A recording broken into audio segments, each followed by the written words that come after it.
In this video we are going to study about natural selection. ठीक है, natural selection की हमने type study करनी है. अभी देखो यहाँ पे एक छोटा सा कंसेप्ट समझना है कि एक्चुअल में एवोल्यूशन होती क्या है और जो नेचुरल सिलेक्शन है वो क्या होता है. ठीक है, नेचुरल सिलेक्शन कैसे एक्ट करती है और नेचुरल सिलेक्शन किस तरह से एवोल्यूशन पे एक्ट करेगी. देखो एवोल्यूशन क्या होता है, मतलब ऐसा नहीं होता कि अगर तुम्हें मान लो पंख की जरूरत पड़ी और अगले ही दिन तुम्हारे विंग्स निकल आए. ठीक है, ऐसा नहीं होता. या फिर जैसे जिराफ था, ठीक है, जिराफ को क्या था, एक लॉन्ग नेक की जरूरत पड़ी थी तो उसने लॉन्ग नेक धीरे धीरे धीरे डेवलप कर ली. ठीक है, नेचुरल सिलेक्शन में होता क्या है, जो पॉपुलेशन होती है ना कोई भी, उसके अंदर वेरिएशन एग्जिस्ट करती है. ठीक है, वेरिएशन होती है थोड़ी बहुत, लेकिन नेचुरल सिलेक्शन एक टाइम पे किसी एक पर्टिकुलर ट्रेट को सिलेक्ट करती है जिसकी वजह से उसके उस वाले ट्रेट के जो मतलब इंडिविजुअल हैं, वो लोग जिनके पास वो ट्रेट है उनका नंबर ज्यादा हो जाता है. फॉर एग्जाम्पल जस्ट सपोज अभी नॉर्मल ह्यूमन हाइट कितनी होती है, हम फीमेल की हाइट की बात करते हैं तो अराउंड 5 फीट जो है वो फीमेल हाइट नॉर्मल है. ठीक है, इनका तुम्हें नंबर ज्यादा मिलेगा, मतलब मेजॉरिटी ऑफ जो फीमेल्स होंगी वो 5 फीट वाली मिलेंगी. उससे ज्यादा की 6 फीट की या फिर 4 या 3 फीट वाली फीमेल बहुत कम मिलेंगी, है ना. तो अभी क्या होता है, ऐसे ही मतलब ह्यूमन के, हम टिपिकल ह्यूमन की बात करते हैं. ठीक है, तो 4 फीट का ह्यूमन या 3 फीट का ह्यूमन हमें बहुत कम मिलेगा, उनका नंबर कम है क्योंकि नेचुरल सिलेक्शन उनको सिलेक्ट ही नहीं कर रही है. ये जो 5 फीट वाले ह्यूमन है ये बहुत अच्छे से सर्वाइव कर पा रहे हैं, सारे एस्पेक्ट जो है लाइफ के उनमें अच्छे से सर्वाइव कर रहे हैं, जिस वजह से इनका नंबर ज्यादा है, इनको रिप्रोडक्शन का चांस मिलता है. अब जेनेटिक्स में क्या होगा, अगर इनकी हाइट इतनी है तो ऑलमोस्ट इनके बच्चों की हाइट भी इतनी होगी. ठीक है, तो इन वाले इंडिविजुअल का नंबर जो है वो ज्यादा रहेगा. ठीक है, लेकिन ये जो होंगे इनका नंबर कम रहेगा. ठीक है, अभी हम क्या करते हैं, इनका ऑब्वियसली मजाक बनाते हैं. ठीक है, लेकिन सपोज ऐसा कुछ हो जाए, कोई भी ऐसी नेचुरल कैलेमिटी आई कि हमें गुफाओं में रहना पड़ा. ठीक है, जिसकी वजह से अब क्या होगा, जस्ट अज्यूम करो कि अभी हमें क्या है, केव्स में रहना पड़ रहा है और ये वाले जो हाइट वाले लोग हैं ये इजीली केव्स के अंदर चले जाते हैं तो प्रीडेटर वगैरह से बच जाते हैं, लेकिन इनको अंदर जाने में प्रॉब्लम होती है तो प्रीडेटर का ये शिकार बन जाते हैं. ठीक है, तो अभी क्या होगा, नेचुरल सिलेक्शन इनको सिलेक्ट करना स्टार्ट कर देगी, इनका नंबर इंक्रीज होना स्टार्ट हो जाएगा. ठीक है, तो अभी जो नेचुरल सिलेक्शन है वो इनको सिलेक्ट करेगी, मतलब जो एवोल्यूशन है वो इस तरह से होती है. ठीक है, तो ऑलरेडी वेरिएशन एक पॉपुलेशन में एग्जिस्ट कर रही होती है, बट वो टाइम टू टाइम डिपेंड करता है कि किस टाइम पे किस तरह की इन्वायरमेंटल कंडीशंस है जिनको नेचुरल सिलेक्शन, जिनमें एक कोई सुटेबल ट्रेट है जो वहां सरवाइव कर सकता है, तो नेचुरल सिलेक्शन इस ट्रेट को सिलेक्ट करती है और इनका जो नंबर है वो ज्यादा हो जाता है. नंबर ऑफ इंडिविजुअल इस ट्रेट वाले वो क्या है, ज्यादा हो जाते हैं. क्लियर. तो अभी देखो हमारे पास क्या है, एक नॉर्मल कर्व आ रही है. ये क्या है, यहाँ पे नंबर ऑफ इंडिविजुअल हमने ले लिया. ठीक है, इधर वाली साइड हमने क्या ले लिया, जो कैरेक्टर है. ठीक है, ट्रेड्स यहाँ पे ले लिए या फिर जो कैरेक्टर है वो ले लिया. तो यहाँ पे क्या है, एक नॉर्मल अगर मैं बात करूं तो सारे ही कैरेक्टर जितने भी हैं उसके इंडिविजुअल का नंबर है यहाँ पे. ठीक है, सभी यहाँ पे मौजूद हैं इस तरह से. मतलब ये वाले कैरेक्टर हैं, इनका भी नंबर है. कैरेक्टर मतलब वैल्यूज है, हो सकता है ये हाइट हम ले रहे हैं, जस्ट अज्यूम करो कि अभी हाइट का क्या है, एक ऐसी पॉपुलेशन है जिसमें सभी हाइट के लोगों का नंबर प्रेजेंट है. ठीक है, तो ये यहाँ पे स्टेबलाइजिंग सिलेक्शन अगर एक्ट करने लगे और 5 फीट वाले लोगों को सिलेक्ट करने लग जाए तो ये कर्व ऐसी ना रह के, मतलब इनका नंबर ज्यादा हो जाएगा ना, 5 फीट वालों का नंबर जो है वो ज्यादा चला जाएगा. ठीक है, यहाँ पे इस तरह से इनका जो नंबर है वो इंक्रीज होने लगेगा और जो ज्यादा एक्सट्रीम वाली वैल्यूज है उनका नंबर जो है वो कम होने लगेगा. इस तरह से कर्व बन जाएगी. ठीक है, कर्व जो है वो नैरो हो जाएगी. ठीक है, ये एक नॉर्मल कंडीशन है जो एनसीईआरटी में मेंशन है. ये स्टेबलाइजिंग सिलेक्शन है जब कर्व जो है वो नैरो हो जाती है. इस मीडियम वाले जो मीन वैल्यू वाला जो कैरेक्टर है उसके इंडिविजुअल ज्यादा फेवर होने लगते हैं due to environmental condition. Clear. तो ये कौन सी सिलेक्शन बन जाती है, ये बन जाती है हमारी स्टेबलाइजिंग सिलेक्शन. तो अभी देखो 3 तरह की नेचुरल सिलेक्शन होती है, स्टेबलाइजिंग, डायरेक्शनल एंड डिसरप्टिव. ठीक है, इन तीनों को हम एग्जाम्पल के साथ समझेंगे. तो अभी स्टेबलाइजिंग सिलेक्शन में क्या है, देखो ये वाला जो ग्राफ है इसमें ये जो वाई एक्सिस है ये हमारा क्या है, number of individual. Number of individual कितने लोगों के पास वो कैरेक्टर मौजूद है. ठीक है, same this side and this side. यहाँ पे हम वो ट्रेट ले रहे हैं, इस साइड हम ट्रेट कंसीडर कर रहे हैं. ठीक है, इस एक्स एक्सेस पे हम वो ट्रेट कंसीडर करेंगे। अभी क्या है, अगर हम स्टेबलाइजिंग सिलेक्शन की बात करें, सपोज मैं ह्यूमन बेबी का वेट लूं एग्जांपल में, ठीक है। ह्यूमन बेबी जो है जब उनका बर्थ होता है वो टिपिकली कितने 3 kg के अराउंड होता है, मतलब बेस्ट वेट एक तरह से 3 kg के अराउंड होता है। उससे कम वाले जो 2 kg वाले हैं या फिर जो 5 kg वाले हैं उनका नंबर हमें बहुत कम मिलेगा। तो अगर मैं इस ग्राफ पे एक नंबर लूं, यहाँ पे मैं वेट कंसीडर करूं 1 2 3 ऐसे करके, ठीक है। तो यहाँ पे सपोज यहाँ पे मैंने 3 kg ले लिया, 3 या 3.5 इधर ले लिया, यहाँ पे 4 5 ऐसे करके 6 आ रहा है, ठीक है। यहाँ पे क्या आ रहा है 1 2 ऐसे करके आ रहा है। तो अभी इस ग्राफ में क्या नजर आ रहा है, जो 3 kg वाले बेबीज होंगे उनका सर्वाइवल का चांस ज्यादा होगा, जो जिंदा रहेगा उनका नंबर भी तो ज्यादा ही होगा ना, ठीक है। तो उनका सर्वाइवल का चांस ज्यादा रहेगा, तो उनका जो नंबर है, नंबर ऑफ इंडिविजुअल है वो ज्यादा आएगा, ठीक है। सेम अगर मैं ह्यूमन हाइट की बात करूं, यहाँ पे अगर मैं हाइट का एग्जाम्पल लूं, ठीक है, तो वो क्या हो जाएगा 5 फीट वाली अगर हाइट होगी तो वो मैक्सिमम नंबर पे जाएगी। उससे ज्यादा जो 6 फीट वाली हाइट होगी या फिर जो 4 या 3 फीट वाली होगी उनका नंबर कम आएगा। तो यहाँ पे हमें क्या देखने को मिल रहा है कि एक मीन वैल्यू जो है, एक मिडल वाली जो वैल्यू है वो नेचुरल सिलेक्शन फेवर कर रही है, ठीक है। नेचुरल सिलेक्शन में एक मीन वैल्यू की सिलेक्शन हो रही है, ठीक है। अब डायरेक्शनल की हम बात करते हैं, तो देखो डायरेक्शनल में अगर मैं एक एग्जांपल लूं, सपोज एक जगह पे क्या है, जस्ट अज्यूम करो एक डेजर्ट है, ठीक है। उस डेजर्ट में रैट्स रहते हैं। अब यहाँ पे जो रैट्स है ना वो दो तरह के, एक व्हाइट कलर के रैट्स हैं और एक ब्लैक कलर के रैट्स हैं, ठीक है।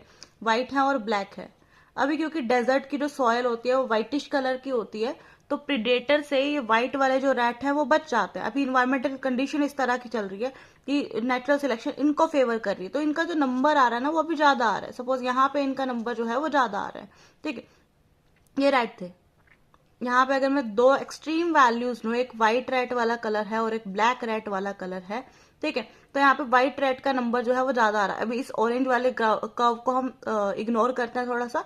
इधर देखो यहाँ पे क्या है, ये येलो वाली जो कर्व है व्हाइट वाले रेट का नंबर ज्यादा है। इधर क्या दिख रहा है कि जो ब्लैक वाले रेट है उनका नंबर कम हो रहा है ना, इधर सिर्फ इतना ही नंबर आ रहा है इनका, जबकि व्हाइट वालों का इतना आ रहा है। लेकिन अज्यूम करो वहां पे क्या होता है, एक वोल्केनिक इरप्शन हो जाती है, वोल्केनो फटा, उसमें से लावा निकला, लावा जो है वो सॉलिडिफाई हुआ, सॉलिडिफाई होके क्या बनता है, वो ब्लैक सॉयल बनता है ना। अभी जो सॉयल है वो कैसी होगी, ब्लैक कलर की होगी, मतलब ब्लैक कलर की सॉयल के पैचेस आ गए। अब ये जो है वो इजीली कैमोफ्लेज करेंगे ब्लैक वाले, मतलब प्रीडेटर से बच जाएंगे, और जो व्हाइट वाले रैट है वो प्रीडेटर का शिकार बनेंगे। तो अब क्या होगा, ये वाली कर्व ऐसी ना रह के ये इस साइड शिफ्ट हो जाएगी, इसे हम डायरेक्शनल बोलते हैं, ठीक है।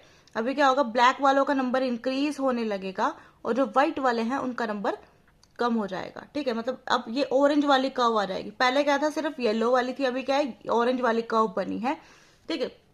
तो ये क्या हो जाएगी, डायरेक्शनल। तो यहाँ पे हमें क्या देखने को मिलता है कि हमारे पास टू एक्सट्रीम वैल्यूज होती हैं, ठीक है। टू एक्सट्रीम वैल्यूज है ना, यहाँ पे कोई मीन वैल्यू नहीं है ना कि कोई बीच वाला ग्रे रैट आ रहा है, ठीक है। टू एक्सट्रीम वैल्यूज में से कोई भी वन वैल्यू एक टाइम पे सिलेक्ट होती हुई नजर आती है, ठीक है। कोई भी एक कैरेक्टर जो है एक टाइम पे सिलेक्ट होता हुआ नजर आता है, क्लियर, ठीक है। अभी हमने क्या है, डिसरप्टिव का एग्जाम्पल लेना है, तो यहाँ पे ना हम डिसरप्टिव को समझते हैं। सपोज एक आइलैंड है, ठीक है, आइलैंड पे बर्ड्स रहती हैं, ठीक है। उन बर्ड्स में मेनली वो बर्ड क्या करते हैं, मतलब एक ही स्पीशीज के बर्ड है, वो क्या करती है, फ्रूट ईटिंग बर्ड्स हैं।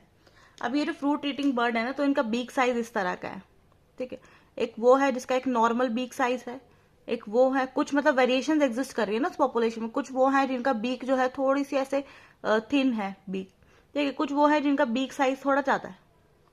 तो अभी यहाँ पे क्या है, इनिशियली क्या था, ये जो बर्ड थी ना जिसका बीक साइज मीडियम साइज का था, ठीक है, ये मीडियम साइज वाली बीक है, ठीक है। ये इसकी क्या है, स्मॉल साइज वाली बीक है, ये वाली क्या है, इसकी लार्ज साइज वाली बीक है। तो ये जो मीडियम साइज वाली थी ना, इनका सपोज अज्यूम करो कि जो मेन फूड था वो फ्रूट था, ठीक है, ये फ्रूट ईटिंग बर्ड थी। तो मीडियम साइज वाली मोर एफिशिएंटली फ्रूट कंज्यूम कर पाती थी as compared to small and large. तो इनिशियली क्या था, ये कर्व इस तरह की थी कि यहाँ पे ना इन दोनों का जो नंबर था वो कम था, लेकिन इसका नंबर ज्यादा था, मतलब इनिशियली ये कर्व इस तरह की थी, ठीक है, ऐसे जा रही थी ये, इनका नंबर ज्यादा आ रहा था और ये जो एक्सट्रीम वैल्यूज है इनका नंबर कम आ रहा था। लेकिन फिर क्या हुआ, जस्ट अज्यूम करो कि उस आइलैंड पे से फ्रूट ही खत्म हो गए, ठीक है। अब फ्रूट खत्म हो गया तो क्या हुआ, इन्हें डिफरेंट फीडिंग हैबिट अडेप्ट करनी पड़ी है। जो स्मॉल साइज वाली थी इसने क्या किया, इसने सीड खाने स्टार्ट कर दिए, क्योंकि इसका स्मॉल साइज था बीक का तो ये इजीली कंज्यूम कर पा रही थी। इसने क्या किया, कैक्टस खाना शुरू कर दिया। ठीक है, अब इसने सीड खाने शुरू करे, इसने कैक्टस खाने शुरू करे, तो ये मीडियम वाली तो दोनों में से कुछ भी कंज्यूम नहीं कर पा रही थी और फ्रूट जो है वो खत्म हो चुका था, तो इनका नंबर क्या होगा, कम होने लगेगा। अभी क्या होगा, ये जो मीडियम साइज वाले का नंबर है यहाँ पे ऐसे कम हो जाएगा, इनका नंबर जो है वो ज्यादा ज्यादा ज्यादा ज्यादा होने लगेगा। ठीक है, तो ये कर्व जो पहले इस तरह की थी, अभी ये कर्व हमें ऐसी नजर आने लगेगी।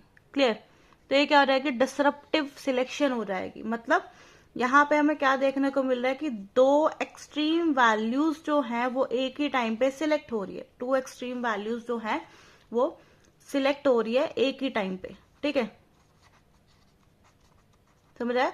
इसमें क्या था, एक मीन वैल्यू सिलेक्ट हो रही थी, नेचुरल सिलेक्शन मीन वैल्यू को सिलेक्ट कर रही थी। इसमें क्या था, दो एक्सट्रीम वैल्यू में से एक टाइम पे एक ही वैल्यू जो है वो सिलेक्ट हो रही थी। या तो हमारे पास ये येलो वाली कर्व आएगी या फिर हमारे पास ऑरेंज वाली कर्व आएगी।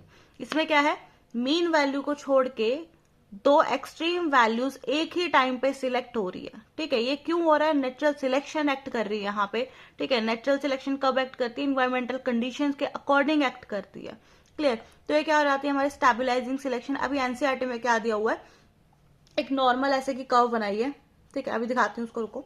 तो ये स्टेबलाइजिंग सिलेक्शन है, डायरेक्शनल है, ये क्या है हमारी डिस्ट्रप्टिव सिलेक्शन है। क्लियर, तो अभी ये जो हमने डायरेक्शनल सिलेक्शन किया इसी का एक एग्जाम्पल है ना, मोथ वाला है ना, इंडस्ट्रियल मैलानिज्म का जो एग्जाम्पल है वो डायरेक्शनल सिलेक्शन के अंडर आता है। पहले व्हाइट वाले जो मोथ थे वो फेवर होते थे, है ना, क्योंकि बाग जो है वो क्लियर थी, ट्रीज की जो बाग है वो क्लियर थी। लेकिन फिर क्या हुआ, इंडस्ट्रियलाइजेशन की वजह से ट्रीज की बाग ब्लैक कलर की होने लगी और ब्लैक वाले जो है वो फेवर होने लगे। मतलब पहले व्हाइट वालों का नंबर बहुत ज्यादा होता था, 95% व्हाइट मॉथ मिलते थे, है ना। तो उसमें क्या था कि 95% जो होते थे ना बिफोर इंडस्ट्रियलाइजेशन, 95% व्हाइट मोथ थे और जो 5% है वो क्या थे, ब्लैक मोथ थे, है ना। लेकिन जब इंडस्ट्रियलाइजेशन हुई, ट्रीज की बाग ब्लैक हुई, तो ये नंबर चेंज हो गया। यहाँ पे क्या हुआ, 95% जो है वो ब्लैक हो गए, बाकी जो 5% है उनका नंबर रिड्यूस होकर व्हाइट कलर का हो गया। तो हमें इस तरह की कर्व मिलेगी। ठीक है, ये क्या हो गई, 3 टाइप्स की कर्व्स हो गई। अभी एनसीईआरटी में क्या है, इस तरह से मेंशन है। ठीक है, मैं स्टार्टिंग में कर्व बनाई थी, मतलब इंडिविजुअल जो है वो ये कैरेक्टर्स वाले फेवर हो रहे हैं, लेकिन जब स्टेबलाइजिंग सिलेक्शन होगी जो कर्व है वो नैरो हो जाएगी। ठीक है, ठीक है। अब यहाँ पे क्या है, ये नॉर्मल एक कर्व दिखाई हुई है, डायरेक्शनल सिलेक्शन वाली है। ठीक है, जो मैंने दिखाई थी ना, 2 कर्व थी उसमें, येलो और ऑरेंज वाली। ठीक है, तो यहाँ पे सिर्फ एक सिंगल बना के दिखाई है कि यहाँ का जो कैरेक्टर था वो सिलेक्ट नहीं हो रहा है, इधर वाले कैरेक्टर की सिलेक्शन होने लगी है। कर्व जो है ऐसे एरो शो करके कर्व जो है वो डायरेक्शनल सिलेक्शन करती हुई दिखाई हुई है। ठीक है, अभी ये क्या है, 2 पीक्स यहाँ पे दिखाई है, मतलब एक मीन वैल्यू सिलेक्ट ना होके कर्व जो है वो इधर और इधर शिफ्ट हो जा रही है। ठीक है, क्लियर, ये एनसीईआरटी में मेंशन है, ये इस तरह से मेंशन है एनसीईआरटी में। अभी ये देखो एनसीईआरटी में क्या लिखा हुआ, natural selection is a process in which heritable variation, heritable variation मतलब जो एक जनरेशन से दूसरी जनरेशन में पास हो सकती है, वो वेरिएशन इनेबलिंग बेटर सर्वाइवल, वो वेरिएशन जो बेटर सर्वाइवल को इनेबल करे। जैसे मैंने वो ह्यूमन हाइट वाला एग्जांपल दिया था ना, जिस टाइम पे जिस वेरिएशन को जिस टाइम पे जो वेरिएशन इन्वायरमेंट में सर्वाइवल के लिए सुटेबल होगी, उन्हीं को, वही लोग जिंदा बचेंगे, उन्हीं को क्या है रिप्रोडक्शन का चांस मिलेगा, तो वो नेक्स्ट जनरेशन में पास हो जाएगी, है ना। तो ये क्या है, सर्वाइवल, बेटर सर्वाइवल, सर्वाइवल होगा तो वो हेरिटेबल भी होगी ना वेरिएशन, जिंदा बचेंगे तभी तो रिप्रोड्यूस करके अपना जो जीन्स है वो आगे पास करेंगे। इनेबल टू रिप्रोड्यूस, ये लिखा हुआ है यहाँ पे, रिप्रोड्यूस करते हैं and leave greater number of progeny. अब जिंदा बचे, उनके बच्चे हुए, बच्चे जो है वो नंबर अपना इंक्रीज करेंगे आगे, तो वो कैरेक्टर क्या है, वो कैरेक्टर इंक्रीज होगा ना population. Critical analysis makes us believe that variation due to mutation or variation due to recombination during gametogenesis। देखो वेरिएशन क्या कैसे आती है, वेरिएशन या तो म्यूटेशन की वजह से वेरिएशन आ रही होती है, या फिर वेरिएशन कैसे आती है, रिकॉम्बिनेशन की वजह से आती है ना, सेक्सुअल रिप्रोडक्शन रिकॉम्बिनेशन होता है, वेरिएशन आती है, या फिर जीन फ्लो की वजह से आती है, या फिर जेनेटिक ड्रिफ्ट की वजह से आती है। अब ये जीन फ्लो, जेनेटिक ड्रिफ्ट, ये हम सारे हार्डी वीनबर्ग प्रिंसिपल में स्टडी करते हैं। ठीक है, result in change frequency of gene and allele in future generation. Frequency क्या होता है, कोई चीज किसी पॉपुलेशन में कितनी बार रिपीट होती है, ठीक है। अब अज्यूम करो कि हमारे पास क्या है, ब्राउन आईज वाले लोग हैं और ब्लू आई वाले हैं, ठीक है। और जो अगर हमारे पास 100 लोग हैं, ठीक है, एक पॉपुलेशन में 100 लोग हैं, 100 में से 90 जो है वो ब्राउन आई वाले हैं और बाकी के जो 10 हैं वो ब्लू आईज वाले हैं, ठीक है। तो ये इसकी फ्रीक्वेंसी हुई कि ये 10 टाइम्स रिपीट हो रहा है पर 100 पीपल और ये 90 टाइम रिपीट्स हो रहा है, ठीक है। अब सपोज कुछ ऐसा हुआ, नेचुरल कैलामिटी आई कि सारे ब्राउन वाले मर गए, ठीक है। तो अब ब्लू वाले जो जिंदा बचे वही तो रिप्रोड्यूस करेंगे, उनका नंबर इंक्रीज हो जाएगा, फ्रीक्वेंसी चेंज हो जाएगी, ठीक है। बाकी ये वाला जो कंसेप्ट है ना फ्रीक्वेंसी वाला, जीन फ्लो जेनेटिक ड्रिफ्ट वाला, ये हम हार्डी विनबर प्रिंसिपल में क्लियर हो जाता है, ठीक है। And allele in future generation couple to enhance reproductive success, natural selection make it look like different population. अब नेचुरल सिलेक्शन ने एक्ट करा, देखो पहले क्या थे, ज्यादा हाइट वाले लोग ज्यादा थे पॉपुलेशन में, उनका नंबर ज्यादा था, नेचुरल सिलेक्शन एक्ट करी, अब छोटी हाइट वाले लोग आ गए, ठीक है। तो उसकी वजह से क्या हुआ, पॉपुलेशन ही चेंज हो जाती है, मतलब पॉपुलेशन चेंज हुई नजर आती है, ठीक है। Natural selection can lead to stabilisation. अब ये स्टेबिलाईजेशन नेचुरल सिलेक्शन के बारे में लिखा हुआ है, जिसमें क्या होता है, more individual acquire mean value, mean character select होता है ना, मीन कैरेक्टर वैल्यू सिलेक्ट होती है। डायरेक्शनल चेंज क्या होता है, more individual acquire value other than mean character value. देखो अभी यहाँ पे मीन कैरेक्टर वैल्यू तो सिलेक्ट नहीं हो रही है ना डायरेक्शनल सिलेक्शन में। डायरेक्शनल सिलेक्शन में क्या हो रहा है, यहाँ पे कोई मीन वैल्यू होती तो वो सिलेक्ट होती, उनका नंबर क्या है, ज्यादा होता। लेकिन अभी क्या हो रहा है, दो एक्सट्रीम वैल्यू सिलेक्ट हो रही, दो एक्सट्रीम कैरेक्टर वैल्यू सिलेक्ट हो रही है, ठीक है। डिसरप्टिव मोर इंडिविजुअल का है peripheral character value, peripheral character value या फिर दो एक्सट्रीम वैल्यू सिलेक्ट हुई थी ना उसमें, at both end of distribution curve. अब ये डिस्ट्रीब्यूशन कर्व है, ठीक है, यहाँ पे भी कोई मीन वैल्यू सिलेक्ट नहीं हो रही थी डिसरप्टिव सिलेक्शन में, दो एक्सट्रीम वैल्यू या फिर दो पेरिफेरल वैल्यूज जो है वो सिलेक्ट हो रही थी, clear. So this was all about natural selection and it's type.